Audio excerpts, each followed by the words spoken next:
The room did not include the envelope. Assistance. It was waiting beneath the door. After we returned from our meal, hefty paper, no name, gold seal. Within, a A card and a single key that read for couples with mutual trust. The residence opens at midnight. I was the first to laugh. He didn't. He only gazed at the key as if it was already heavy.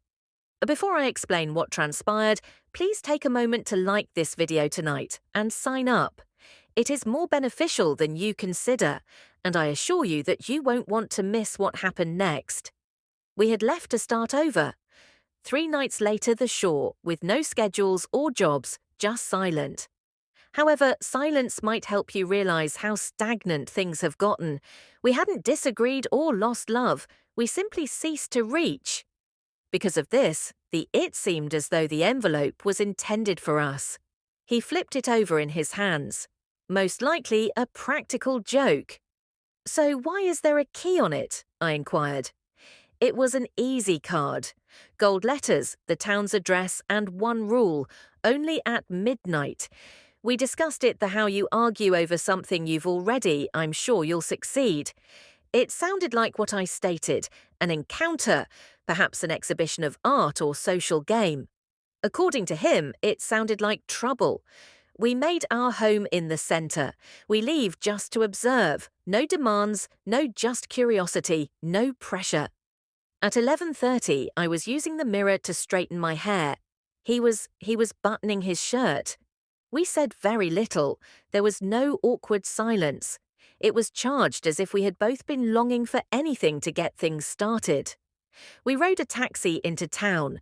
The address opened onto a little street. Only one lamp is half lit. There wasn't just a man in a dark suit with a placard outside, observing a door that has the same gold seal. He gave us a quick glance before opened the door without requesting our names. There was low-pitched music inside, illumination, and a single corridor dotted with curtains that are black. A woman emerged from behind one in a form-fitting black dress with a serene grin. "Welcome," she said. "The key is with you." He gave it too. She nodded to her. "Then you've already agreed to the first rule." She gestured for us to a head. We passed through a hallway. That seemed longer than it ought to have been. The light is waning and the air is thicker. Behind us. As we came to a halt, there was a door with a single word above it. It in gold. "Don't touch, just look." The woman turned to face us. "If you want to, go ahead and open it together." We traded a look, his hesitancy, my interest. I was the first to arrive. He trailed behind. Additionally, when the door opened, I sensed a change, not in the air within us. It wasn't dark, but the room was dim.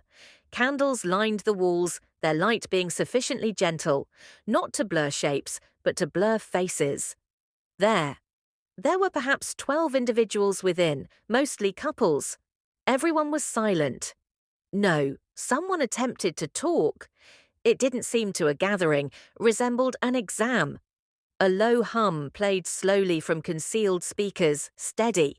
It wasn't precisely music, more similar to a pulse. Every shift was audible to me, of cloth, each stride across the wood and the floor. I became conscious of my own breathing, and he's by my side. We got up, initially just observing, close to the wall. A couple faced each other across the room. Other, hands hovering a single inch apart, however never coming into contact. Their motions were slow, methodical, as if they were making an effort to correspond with unseen directives. A female passed behind us in black. She muttered sufficient volume to be heard. "Recall the regulation. Don't touch, just look." He looked in my direction. "If you like, we can go." I gave a head shake. "No, I simply wish to recognize it." Thus, we remained. After a short while, something changed in the manner in which individuals moved. The more we observed, the more everyone seemed to have settled into a rhythm, not a musical one, but pay attention. The atmosphere between individuals conveyed weight, a glance, a breath, the slightest motion. Everything meant there's something here. An employee passed past and gave us each a thin white mask with edges of gold. Regarding Rule 2, she stated, she opened one side and said, "Follow, don't lead," door, and a few people started to move in that manner. We trailed behind. This space was distinct. Mirrored walls, softer light, the air's subtle citrus fragrance. The attendant held up her hand. "You'll mirror each other," she muttered. I stood in front of him and said, "Nothing more." He held out. Initially, I imitated his tiny, cautious gestures, head tilting, hands slightly raising, breathing simultaneously. Then something changed. He gave up waiting to see what next I do. I stopped considering how it appeared. The rule wasn't the issue, no longer. It has to do with consciousness. We're not in contact, yet I sensed him more than I had in some months. Each look landed with more weight than a word. Each breath felt a sense of belonging. The attendant took a step. "Moving on to the next chamber," she stated. "You'll have to keep quiet." The third door was opened. Throughout the frame, Rule 3 was inscribed in gold letters.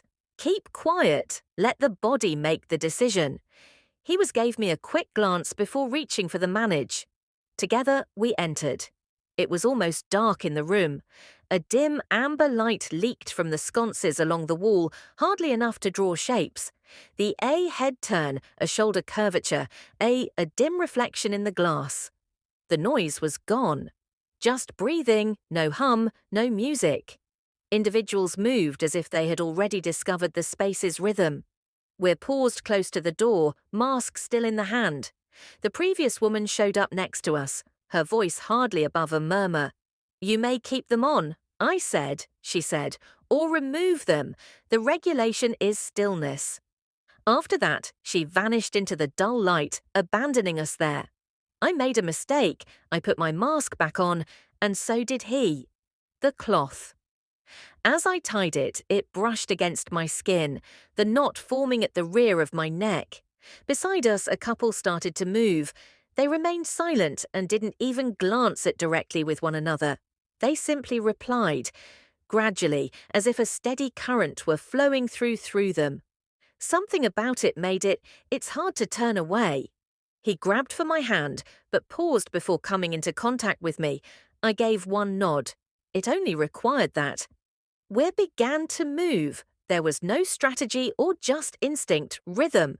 A tiny step forward, his hand lingering close to mine, the warmth of his breath on my cheek.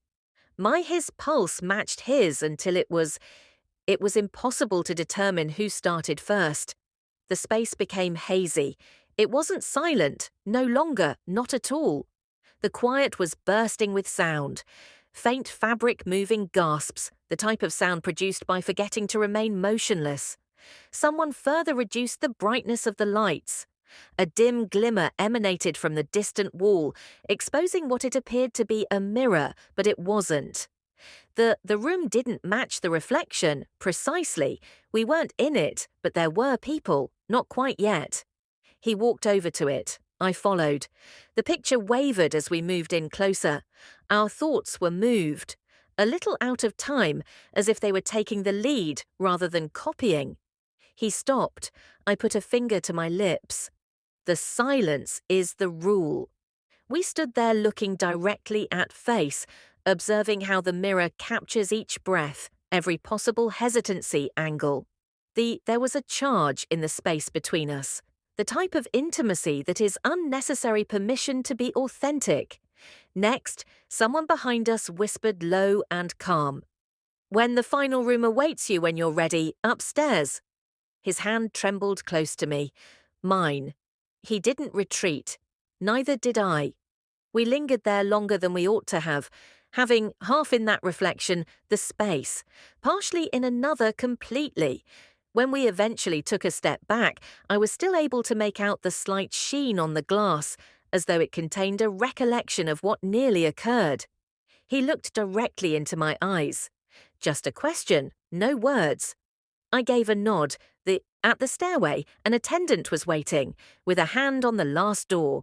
Her, although it was quiet, the voice was heard. The next, "One is not about rules," she stated. No longer. She slightly opened the door so that we may see the light leaking out, louder, livelier, and warmer. Then she grinned. "If you go in, you don't stop midway." We shared a final silent glance, checked and advanced the first step. The door softly closed behind us. Click. We were greeted by warm air. The ground had given, the constant gradual pulse of light similar to a cue. We didn't communicate, we didn't must. He took a step forward. I was matched, him. He decelerated. I remained with him. Inhale and exhale, shoulders relaxed, hands hovered. Then discovered locations for rest. Secure, sure, I agree. We were drawn into the room by movement, current. Along the wall, lanterns rose then dropped in luminosity, directing the time without any musical accompaniment. People are all around us, moved with the same level of patience. Consciously turns measured proximity. Silently release the breath following a silent exhale. Don't rush, don't pose. One decision after another. Came over to my side. He and I took turns. A half step in closed area. A half step reopened it. Fabric rubbed against fabric. Where we met, he collected. The ground softened our weight, making each shift feel tidy and under control. We let the space to settle. Metronome. Forward by 2 counts. Hold on. To the left. 1. Hold on. His fingers traced the sleeve's line and stopped there, just staying, without asking. My shoulder responded by bending slightly before a little bit more. The curtain on our right aroused by a passing person. The atmosphere briefly chilled before warming once more. Everything was made better by the contrast, sharper, breath, skin, and the faint lift beneath my hand over his chest. Nearer. We discovered a speed that was ours, not the hall's, but the masses. Little steps, constant pressure with little adjustments.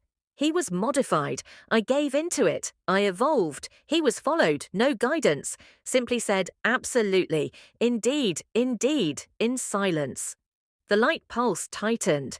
The room reacted. Body got closer after slowing together. A series of breaths echoed through the swirls through cloth-like wind. I fixed his gaze and ceased to stare elsewhere. He cocked his head. I mirrored. He planted his feet. I matched my attitude to his equilibrium. Equal weight shared. Arms a basic frame. We became more the moment. 3 counts are in motion, 1 continue counting. 3 counts are in motion, 1 continue counting. In the silence, everything grew larger. Warmth around the edges, the gentle tug of fabric, the side of his speaking in a breath that didn't turn into words. His fingers trembled, and I noticed it, and discovered mine did too. We laughed silently. The glee didn't cause any damage, it was fused. A bell struck once someplace below, but for change, not for the end. Lantern light ascended and gripped. All around us, the hall turned into a gathering of tide movements, cresting, then leveling out once more. He raised my hand. I moved slowly enough to turn beneath it, to experience each degree. When I confronted him, our foreheads nearly touched once more. The stop there, sweetheart, stretched and intolerable, then vanished as our bodies chosen for us and made a closer settlement than previously. After that, everything was beat, side, back brush and front hold. Breathe, be motionless and lean. We held onto it, straightforward and precise. No abrupt movements, no show, simply applying additional pressure where it was desired, extra room where it didn't. I was anchored by the palm at my back. My digits kept him steady at his shoulder. Our chests simultaneously surged and dropped at the concurrently until I was unable to identify who set the speed. Once more, the curtain moved. A chilly air whisper moved along my neck and disappeared. I took up residence there, on the left. The rest he filled. The circle shrank. The globe shrank to 4 square cushions' edges and the sound of our respiration. The 2 of us clutching an unbreakable line. When the illumination, the mirrors on the distant wall were dimmed, captured and stored a dim picture of us. Not just enough to reveal two figures, crisp, moving in unison. We didn't watch it, we felt it. The feeling that we were being half a century later, a version of ourselves traced move forward, guiding us through the upcoming beaten. He changed his position, I agreed, the signal, and placed my weight on top of his. A radiance swept across his face. I observed his eyes evolve. I'm not sure now, just determined. My body responded before my thoughts did, expressed a viewpoint. We pushed the time, more difficult. No count, 2 counts moving still. No count, 2 counts moving still. We chuckled at a minor slip-up, once more against one another, and the chuckle melted into breath, which then turned into the updated count. The temperature increased, the cushioned floor pushed back, shoulders become more relaxed, hands had faith in their work. I sensed that he relished the reappearance of the shake in his fingers. It's the weather we've been waiting for. Motion ascended toward a ledge all around us, and kept there. Nobody accelerated, nobody ceased. The peak was the type that you reach by not pushing it. The space aligned bodies, humming, each breath landing simultaneously, each exhale sign and send all at once. We're arrived there with them. The grip stretched, the lantern's pulse maintained at maximum brightness and remained. I was drawn to him in the last half. Step, I went. Nothing else changed. The first, the room let out a breath. Then we did. Sound raced back in fragments, a gentle clap of hands in some place, a silent thank you addressed to no specific individual, a suppressed chuckle. The light dimmed to amber. One of the attendants pulled one curtain, using 2 fingers set a tray aside, close to our feet. Water-folded fabric, a little card with a gold circle embossed on it. Without hurrying, we stood. My limbs had that subsequent warm weakness too much time spent holding still. He was placed a palm at my elbow to steady me. I remained near him to steady him. We had a drink. We took a breath. Still no words. The female emerged from the stairway in the opening, calm and gentle voice. You've finished the evening. Go slowly. The departure is yours when you're ready. We gave a nod. She left us to finish it. The chilly air and the sense of calm won, our hearts pounding, settling, returning to normal. I pushed my forehead against. Let me look at his for a moment. Close. He put his mouth close to my temple and remained there without exchanging kisses, simply being there without talking. We located our footwear. The masks were put into our pockets. Now their edges are warm from our hands. When we moved from the cushion to timber, the floor seemed more solid. Accepted. It was darker in the back corridor, more than I could recall, or perhaps my eyes were sluggish to reset. The last door opened. Behind us, the door closed without a word. We were greeted with cold, clear night air. The city was silent. The sky was the faintest, grey edge seam. He made a grab for my hand. I offered it. We didn't turn around. I saw his profile in a corner, window's reflection, and discovered what mine must have appeared as well. The face's colour, shoulders down, a level of stability that didn't need to be explained. He grinned as if he just found a non-verbal solution to a problem. At last, he said. Together. Together, I replied. We made our way to the hotel in step. The street is narrow beneath us, my pockets key light. The evening completed in the manner specified by the rule. What happened that night was rewritten. Intimacy intended for us. Not by converse, but via what we let to occur when we eventually gave up holding back. If you were handed such a key, would you keep it sealed or utilize it within the envelope? Tell the truth, inform me in the remarks I'm going to read. If you like this story, please hit like and subscribe. Then activate the bell to ensure that you never miss what follows. I appreciate you listening and for persevering until the very finish.